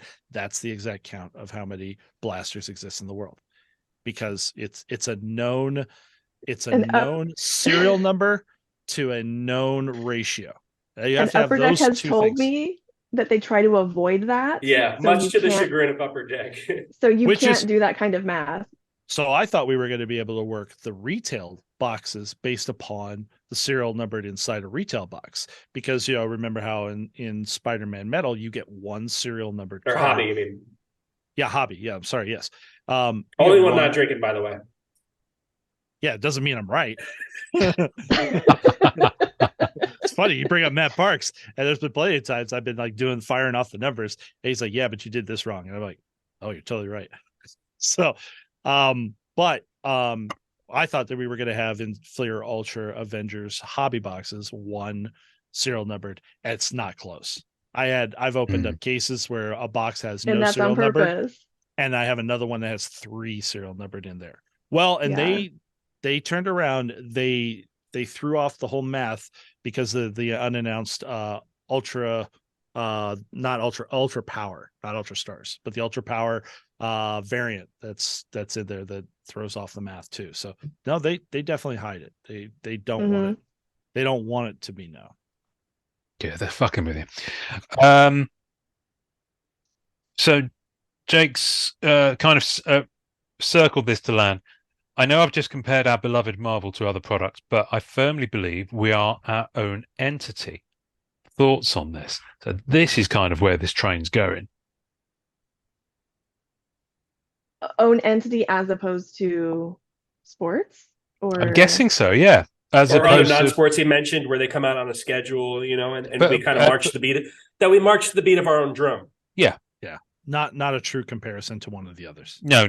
I guess not. But there was an earlier question from Carl that's on a similar vein, so I kind of wanted to tie them together. Will Marvel trading cards remain relatively niche, or do you think it will become mainstream? Now, my thoughts on this is that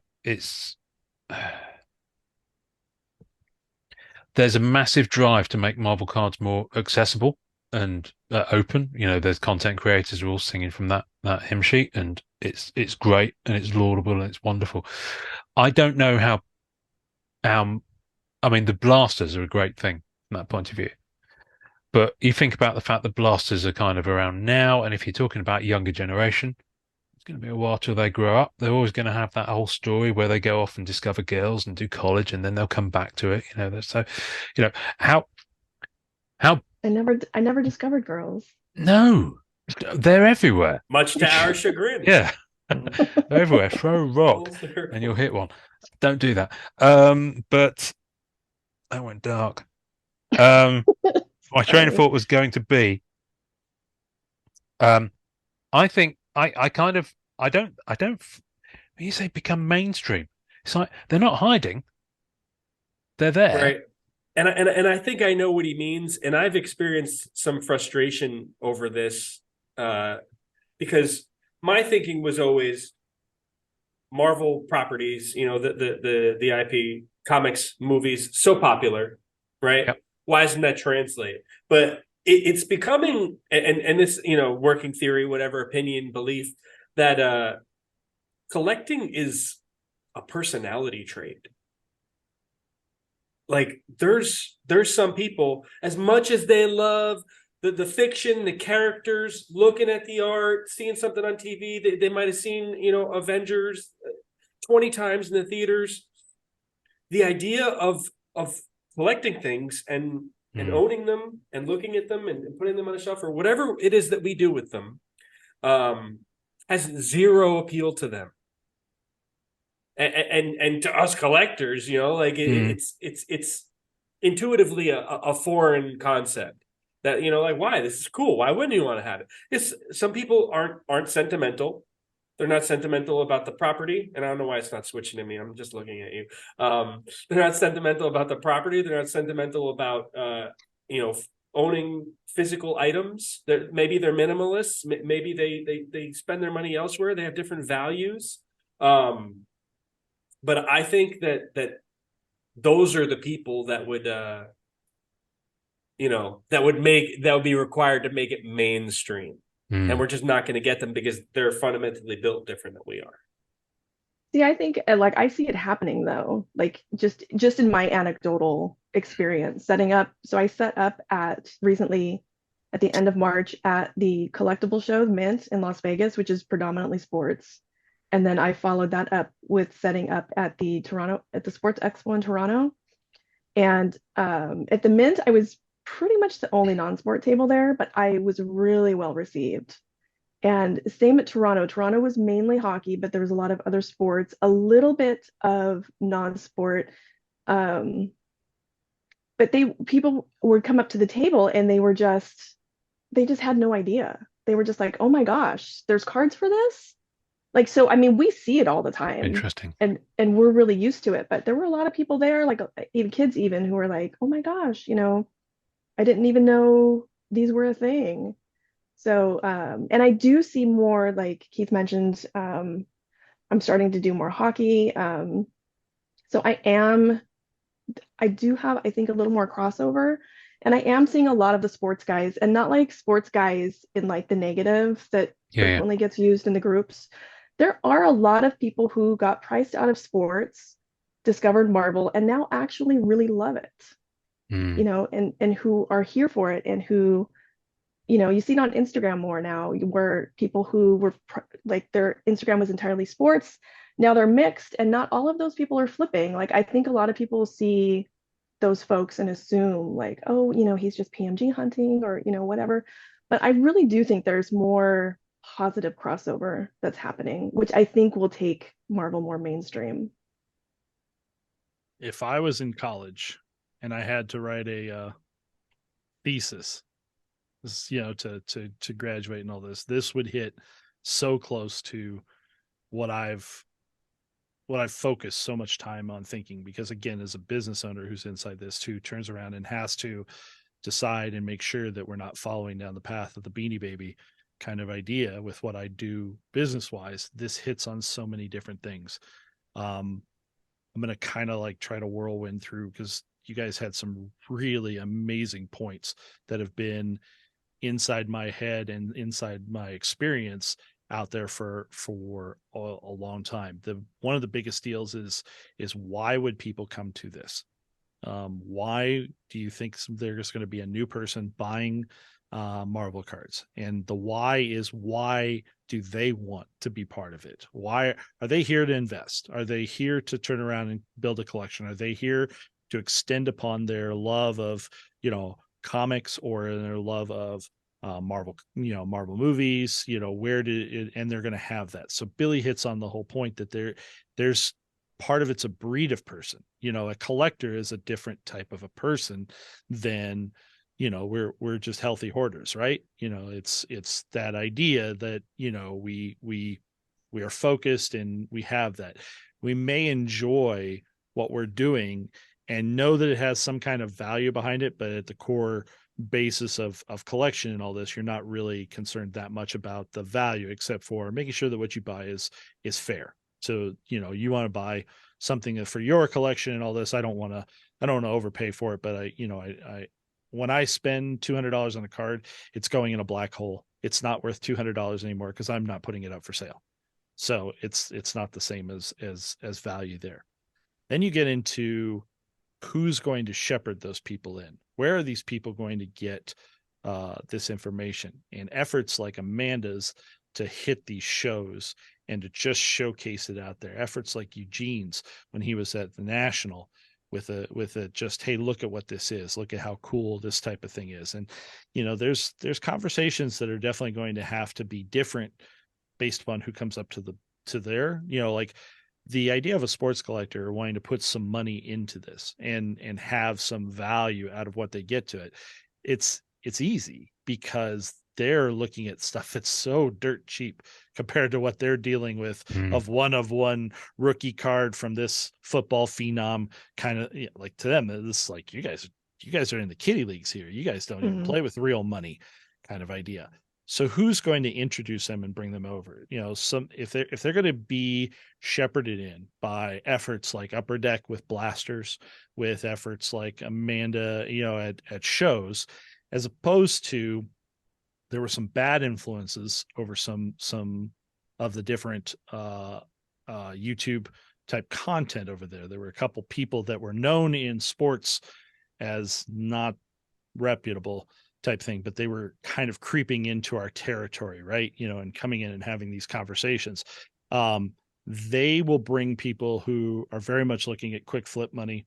You know, can I turn around and turn $10,000 into $20,000 because that sounds amazing, as opposed to anything that has longevity, because quick flip money always will settle out, even if we overall raise the value of all of our Marvel cards. If they're all worth more tomorrow than they are today, it still stops the quick flip opportunities. I just got back a whole stack of vibranium cards that I had sent into grading, and I definitely have missed the strike while the iron's hot time on those, where they would have been just selling for way more. It's who's going to shepherd them in. Why are they here to turn around and do this? And I'm going to wrap it to one thing that's inside comics that's seen very strongly by us who deal in comics. The newer generation that's willing to invest and buy into comics, and I'm going to point at Billy down here, not because it's him, but because all those graded comics behind him. They love to buy a graded comic of a first appearance of a character and watch it go up in value. They can watch it consistently increase in value. It's the stock market that they understand. The stock market that somebody who's under 30 right now, you say the word stock market, their first mindset is trauma, because it's listening to the crashes, it's listening to the negativity and all this. But a physical item that they could feel trusted, that they bought the first appearance of Spider-Man, you know, they bought the first appearance of Venom, they have that in their hand, they watch its value go up, and they have the power themselves by online places like eBay and Facebook to move that money when they want to. It gives them a level of control over an investment portfolio that they don't get inside of a stock market.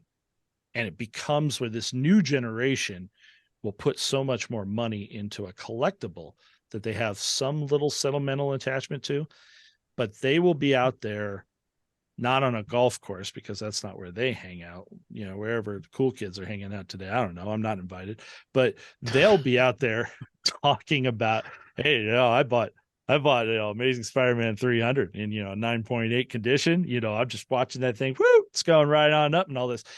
That's the same conversation that the old fuddy-duddies are having on the golf course about how they invested in Xerox, and Xerox is really staking, you know, blah, blah, blah. And they're talking about their stock portfolio.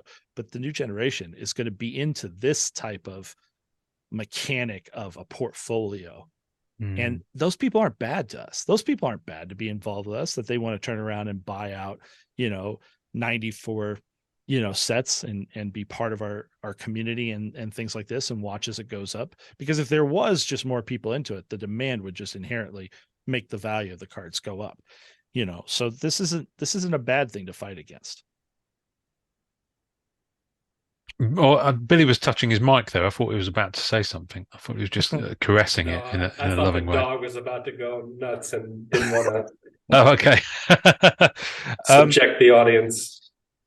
You've mentioned this dog a couple of times, and I've yet to hear it. So unless it's some sort of phantom menace, what type of dog is it?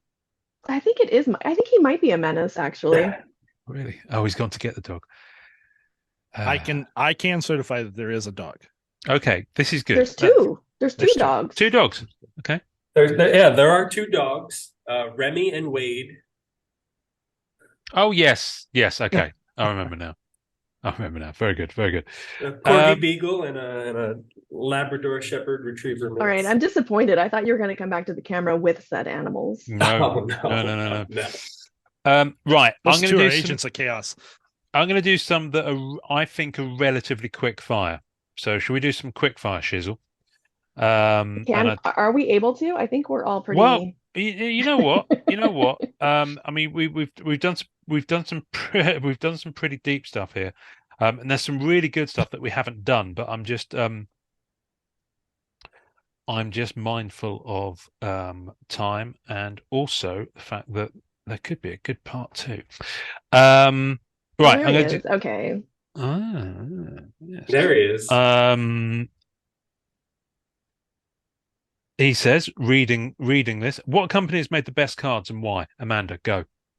Ooh, Rittenhouse, because I love a matte finish card, and they gave them to me all the time. Billy, which dog is that? That's Remy. Hello, Remy. Can you hear me? Remy's not the No. problem though. No, because yeah. Billy, what company's made the best cards and why? Go. Oh, Skybox. As in the original 90s one, not the As current in the brand original used in. 90 Yeah. ones. Yeah. They lit the torch. Everybody else just carried it. Keith? Upper Deck Breath of Work. Nice. Okay. Nice range of answers there. What is the best 90s and why? 1990s. Oh, that's not the question. What's the best 90s set? He's saying. Well, the literally it's what is the best 90s and why. So I'm assuming yes, they're talking about 90s set. Sticking with Marvel, I'm assuming. Well, give us one of each. Give us a Marvel and another set that happens to be whatever. Shall I do mine while you're thinking about it? Yeah, I'm gonna go controversial here, because everyone thinks it's probably going to be a Marvel Masterpieces set. But much as I love those, it's not necessarily about what's personal preference. It's about what's the best one. For my money, Amazing Spider-Man 1994, the Mark Bagley one. I mean, when else have you had the artist that's currently drawing it set. do the whole set, and it's just so much fun. And yeah, I love it. It's just such a fun set, and it's so accessible, so affordable to collect. It's got a couple of cheeky, difficult bits like the golden, web parallels, but apart from that, it's a really nice, satisfying set to have. That's my vote. I'll think of something else tomorrow, but that's my vote. Yeah, You're I think that looking- it does change a lot. So for me, Marvel, I'm gonna go 94 Fleur Ultra X-Men because I think that's my favorite. I think 90s. I love that set. I think that's the one I have the most nostalgia tied up in. Non-Marvel, I was going to say it's interesting. He said what is the best, not because if I was going to say my favorite, I'd say Marvel Universe 92. Oh, best. Yeah. But Should we that's come back so to you? subjective. I know It's it is. so- That's the thing. It is subjective, which is why I deliberately tried to think of something that It wasn't ultimately my becomes go-to. my favorite. Yeah. Hmm. As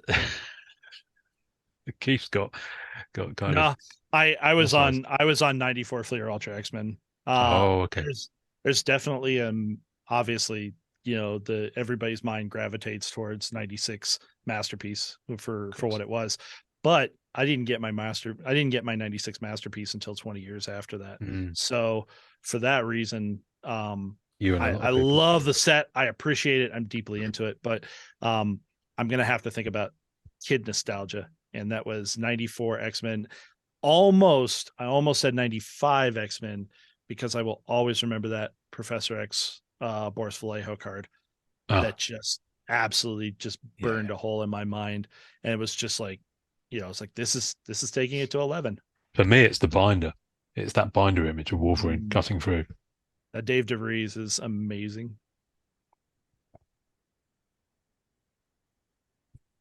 We're looking at you, Billy. Not popular, but 92 X-Men Series 2. Gold foil parallels. Colored holograms. The Wolverine hologram was a super short print. First TV set. It checks a lot of boxes. Nice. I don't know. That would be unpopular. I think that's a solid choice. Okay, good. But I do agree. One of my favorites is also 92 Marvel Universe Series 3. The layout, the power levels. Yeah. Marvel Universe 92 is just chef's kisses. No black cat in that though. I'd love a black cat. I tell you, this is one of my one of the things I've never done because I always forget this. I kind of remember this idea once every 6 months and think, oh, why haven't I thought of that before? And then I think, oh, I have actually thought of that before. I want to get a commission done of someone to draw a black cat as if it was from Marvel Universe 1992. Oh, that's cool. With the background, the bordering, and everything like that. But I never literally I'll forget it. I've actually committed it to this recording, so hopefully I'll remember it now. You know who's going to do that? What's that, sorry? You know who would kill that? are you happy with your current cable TV provider? Oh, Tony. Oh, yeah. Tony absolutely would. Tony would nail it. If you wanted to go completely true to the era, when you go find Bat, isn't Bat who did the Felicia Hardy miniseries? It's not anybody we know from Marvel Cards. This would be comic related. Yes. Yeah, he's more like Yes. did more image stuff, right? Yes. Yeah. Yes. Because I was thinking like Ron Lim, era, like it's the era there and all this. It's but again, the era, but yeah. I think this will come down to a lot of personal opinion of yours. Well, yes, and also who's available and who's actually willing to do a commission as well. Because I mean, if I had my absolute go-to, I'd have Mark Bagley do it. Sure. On a 2.5 by 3.5, but he won't. Probably, I don't think he does work in that size. Maybe he does. I don't know. Maybe no one's asked him. Never.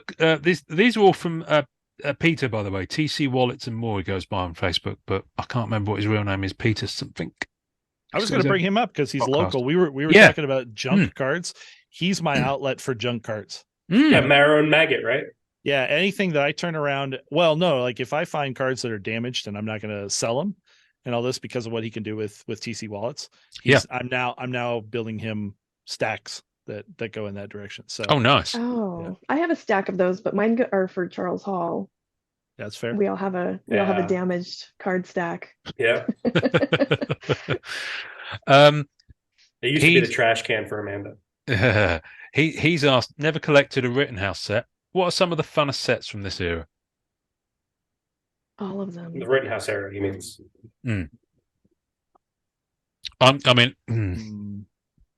He would enjoy X-Men. X-Men Archives. Yeah. He would enjoy X-Men Archives. That's Spider-Man Archives. The Spider-Man Archives. Spider-Man Archives is stunning. I've got a soft spot for Women of Marvel for obvious reasons. Mm-hmm. Dangerous Divas, but I'm going to go to the other end of their spectrum from where they were kind of in charge. In fact, there's two. Marvel 75th. Okay. Because I just think the forwarding on it is lovely. And Legends of Marvel, their kind of part works, the one where they brought out 9 cards, 3 characters every quarter for like 4 years or something like that. I was so lucky. My distributor hooked me up with the same serial number all the way through the series. I had the same. I mean, I sold it about 2 years ago. But yeah, no, Ed Webb hooked me up with the same serial number on that one. And it was just, but they're beautiful cards. Really good. For those who character collect, why did you select them? And did any of these find you? Billy? I feel like this is I've been asked this so many times. Because it won't apply to Keith. I'm sure I've asked you, but I can't remember. No, because it's now 10:30 at night in the UK. It feels almost like like just like a story that's been, I don't know.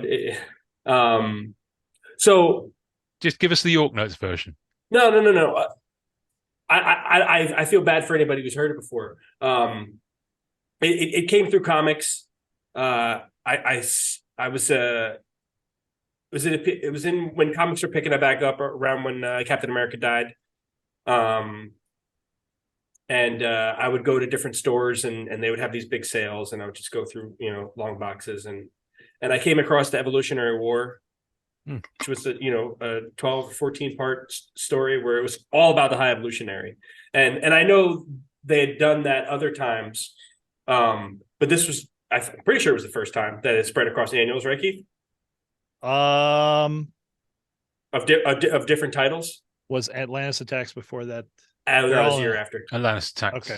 Yeah. Atlantis Attacks was a year after. So this is the first time that it spread across different titles where, the conflict involved the Punisher, Silver Surfer, X-Men, X-Factor, New Mutants, Spider-Man, Avengers, West Coast Avengers.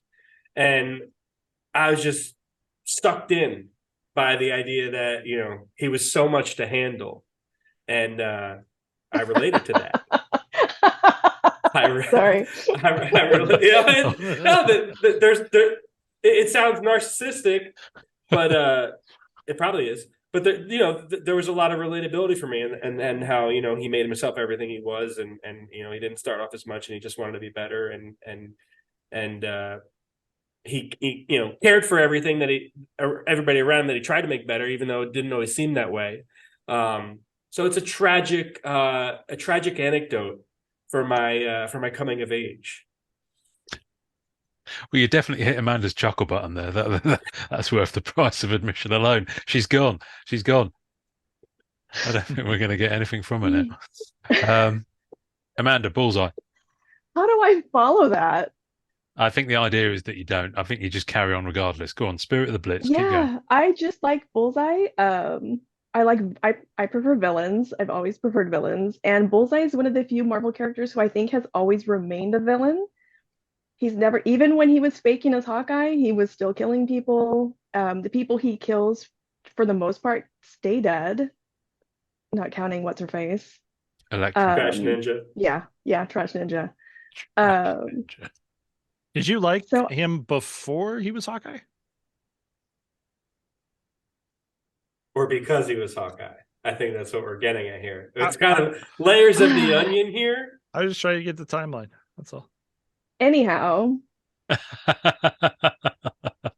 hates Hawkeye. I really appreciate the consistency of his character and that they actually let him murder people.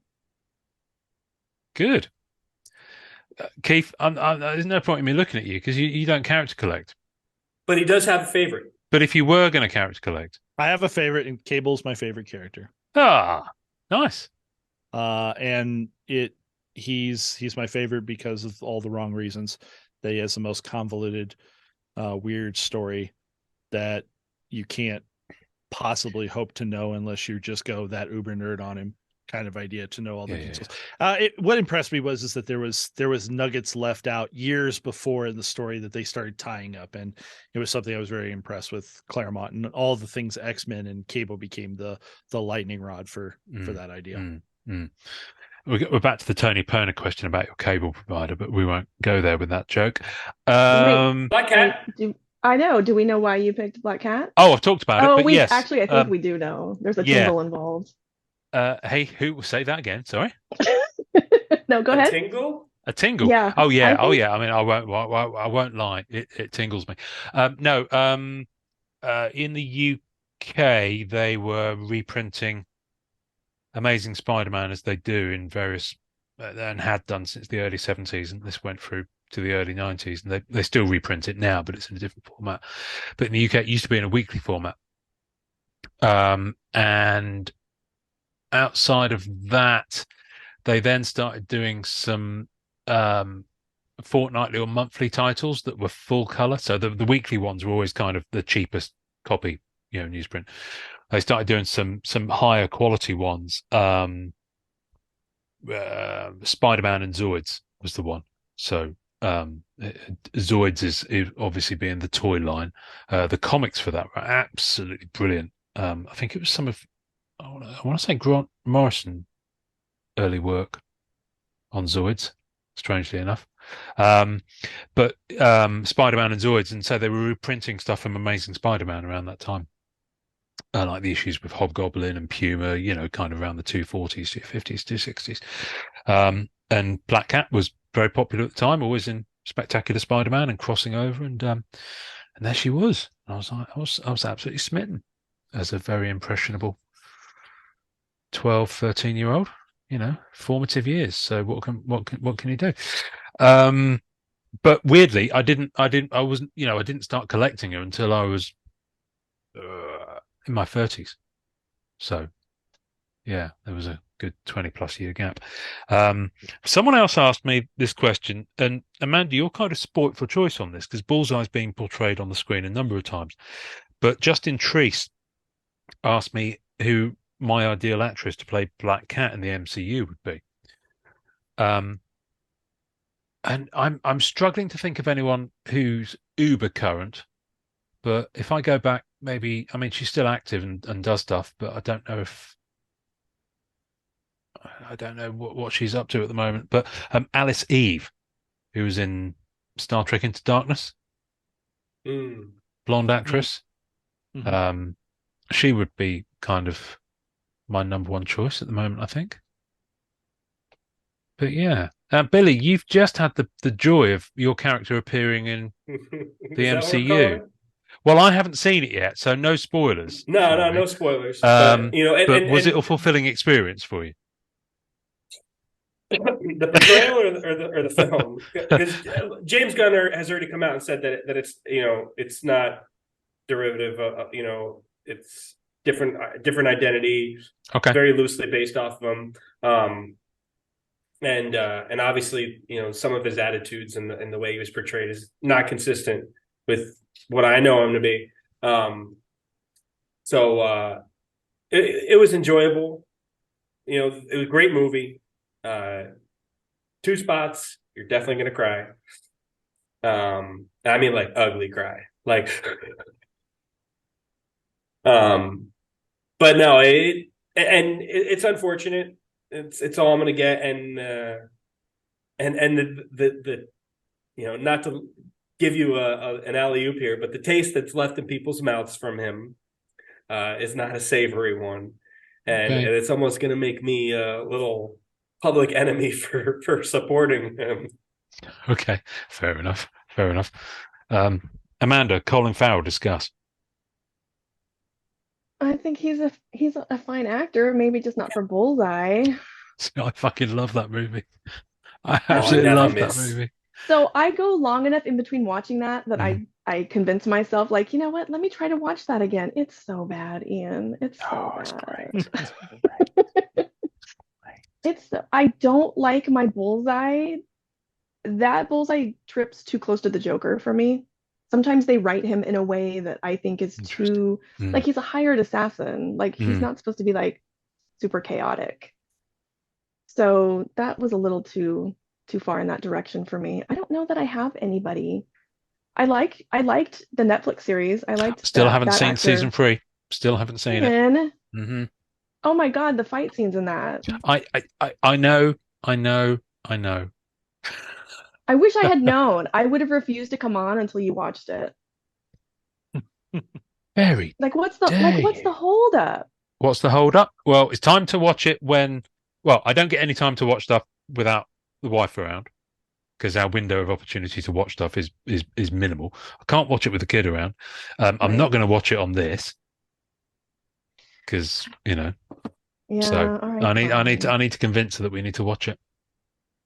We'll do it because it's And really good. I mean, the thing is, she's behind on the MCU stuff to the point I don't think she's even seen Civil War, so she's probably She however doesn't old need to out. watch any of that for Well, Daredevil. no, no, to be honest with you, no, I think she's not watched. Well, listen, she's however many years our kid is, and I can understand she's been busy with other stuff. So you know, um, but no, she's well behind on Marvel stuff.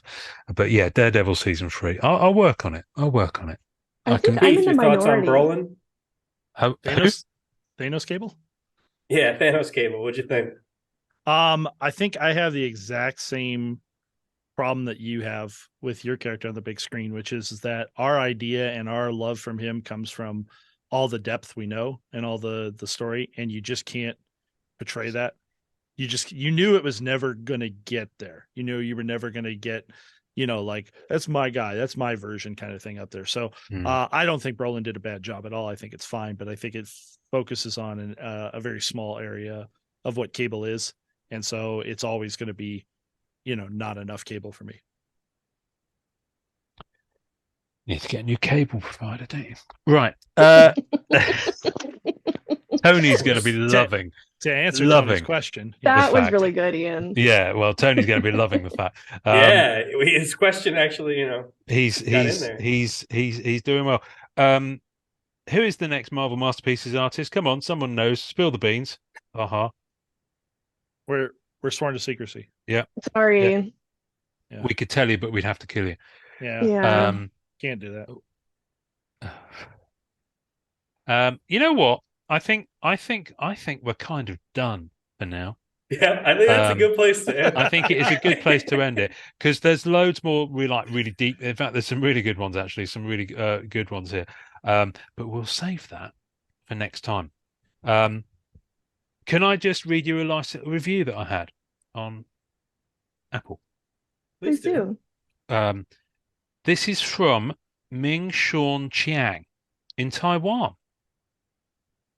And his review is titled "Fun and Informative Podcast Worth Listening to." 5 stars. A fun and energetic podcast for Marvel fans.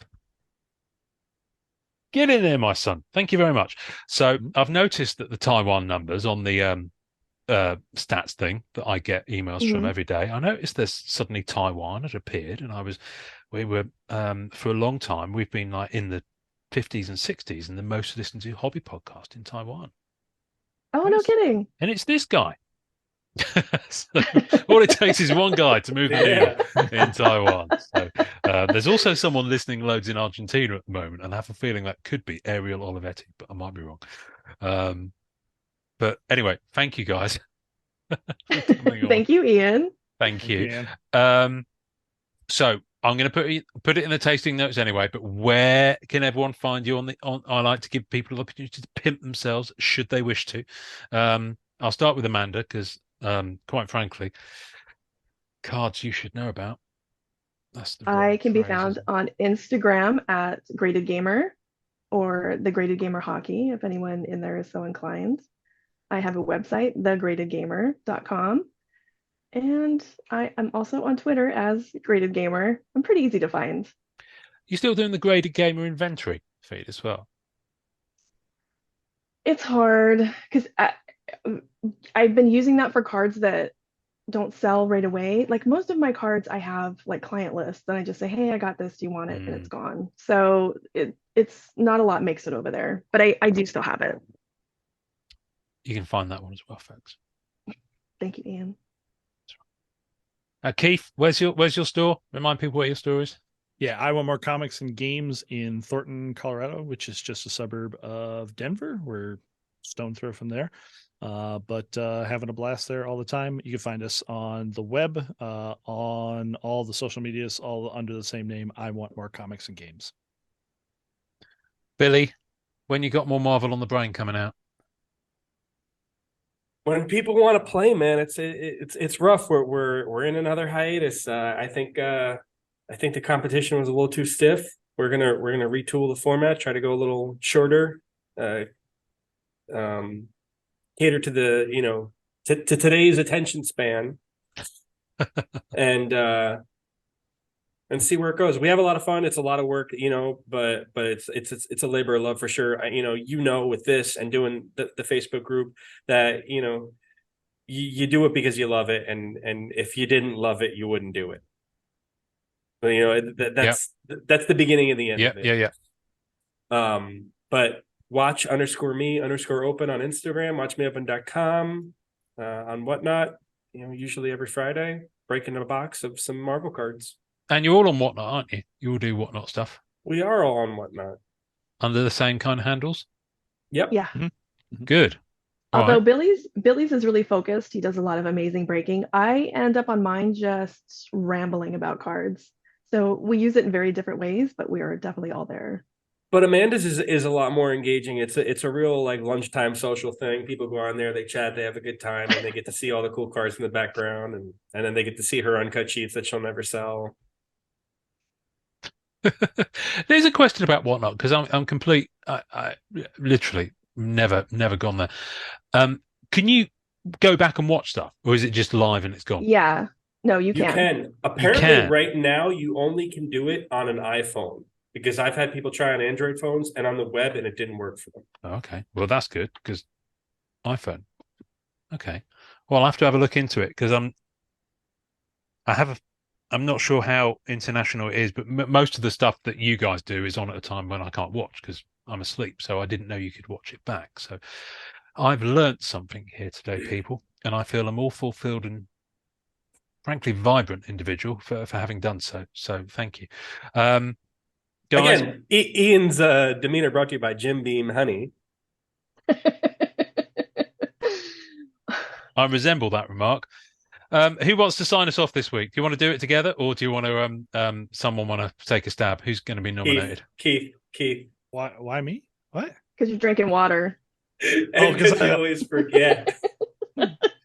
Yeah, but you're not supposed to tell everybody. I just wrote it down so I don't forget and all this. But we want to encourage you heard everyone first. everyone adult out there here. to enjoy collecting. Thank you very much. Thank you. Right. I'm going to go and have another drink. No, I'm not actually.